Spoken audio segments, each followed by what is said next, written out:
নমস্কাৰ,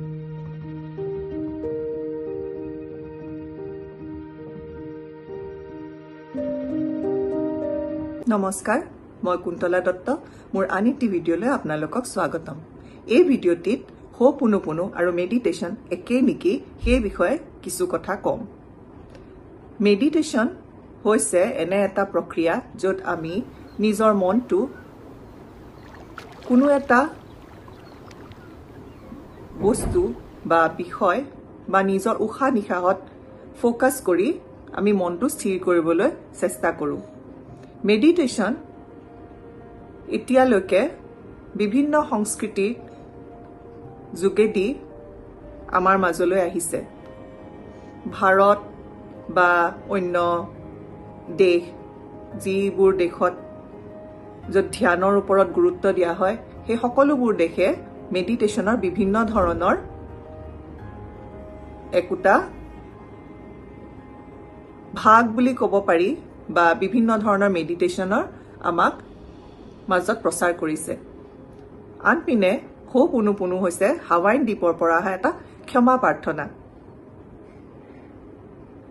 ইয়াতে আমি নিজৰ মনৰ মাজত থকা যিবোৰ কথাই আমাক অশান্তি দিছে বা দুখ দিছে, সেনেধৰণৰ কথা আৰু নিজৰ মনৰ কিছু বেয়া লগা ভাৱ আৱেগ যিবোৰে আমাৰ মনত কষ্ট দিয়ে, সেইবিলাকৰ শুদ্ধিকৰণৰ ক্ষেত্ৰত আমি ক্ষমা প্ৰাৰ্থনা কৰোঁ।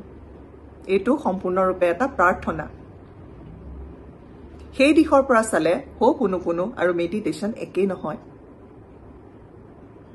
কিন্তু আপুনি হো'পোনোপোনোটোত যদি মনে মনে এই 4টা phrase I am sorry, please forgive me, thank you, I love you মনৰ ভিতৰত আওৰাই থাকে আৰু লাহে লাহে আপুনি নিজৰ যিটো ইমোশ্যন বা ভাৱ আৱেগ আপুনি শুদ্ধ কৰিবলৈ বিচাৰিছে বা তাক শান্তিৰ পথলৈ আনিব বিচাৰিছে, সেই ভাৱ আৱেগটো যদি আপুনি মনটো কেন্দ্ৰিত কৰে, তেতিয়াহ'লে দেখিব সি ক্ৰমান্বয়ে আপোনাক মেডিটেটিভ ষ্টেট এটালৈ, ধ্যানৰ এটা পৰ্যায়লৈ লৈ গৈছে। আপুনি হো'পোনোপোনো এনেই প্ৰাৰ্থনাৰ দৰেও আওৰাব পাৰে মুখেৰে কৈ, যিটোৱে আমাৰ মনত তাৎক্ষণিক বা লগে লগে দিয়া শান্তিও বা লগে লগেও শান্তি প্ৰদান কৰে। আৰু আনপিনে আপুনি যদি এইটো এটি শান্ত পৰিৱেশত, ঠিক মেডিটেশ্যনৰ নিচিনা, আপুনি মেডিটেশ্যনৰ নিচিনা এটা শান্ত পৰিৱেশত, মেডিটেশ্যনত যেনে শান্ত পৰিৱেশ লাগে, নিজৰ উশাহ নিশাহৰ ওপৰত অলপমান নিজৰ মনটো কেন্দ্ৰিত কৰি, মনটো স্থিৰ কৰি, তাৰপিছত আপুনি নিজৰ যিটো ভাৱ আৱেগ আপোনাক কষ্ট দি আছে বা যিটোৰ কাৰণে, কথাৰ কাৰণে বা যিটো বিষয়ত আপোনাৰ মনটো অলপ অস্থিৰ হৈ আছে, সেই বিষয়টো আপুনি মনলৈ ভাবি আনি, সেই বিষয়টোৰ বা সেই ভাৱ আৱেগটোৰ কাৰণে আপুনি যেতিয়া I am sorry, please forgive me, thank you, I love you এইকেইটা মনে মনে আওৰাই সি মেডিটেশ্যনলৈ পৰিৱৰ্তিত হৈ যায়। আপোনালোকে যদি যিকোনো কিতাপ বা যিকোনো গুগলত হওক বা অন্য কিবাহত মানে যদি চাৰ্চ কৰে বা বিচাৰে যে মেডিটেশ্যন আৰু হো'পোনোপোনো একেই নেকি, আপোনালোকে কিছু পাৰ্থক্য পাব। কিন্তু এই কথাটো মই মোৰ নিজৰ এক্সপিৰিয়েঞ্চ বা মোৰ নিজৰ অনুভৱৰ পৰা কৈছোঁ যে হো'পোনোপোনো প্ৰেয়াৰটো মই মেডিটেশ্যনৰ দৰে কৰোঁ। ই মোক মেডিটেটিভ ষ্টেট এটালৈ লৈ যায়।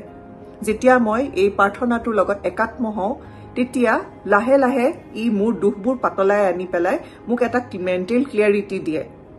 আৰু এইটো মেডিটেশ্যনতো সম্ভৱ। আমি সকলোৱে জানো মেডিটেশ্যনে মানুহক মেণ্টেল ক্লিয়াৰিটি দিয়ে।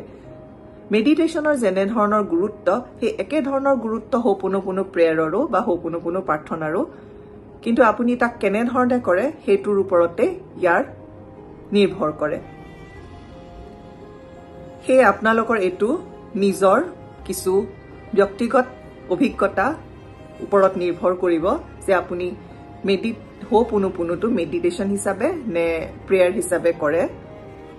মোৰ অতদিনৰ অনুশীলন বা প্ৰেক্টিছত মই ইয়াক মেডিটেশ্যনৰ পৰ্যায়লৈ লৈ গৈছোঁ।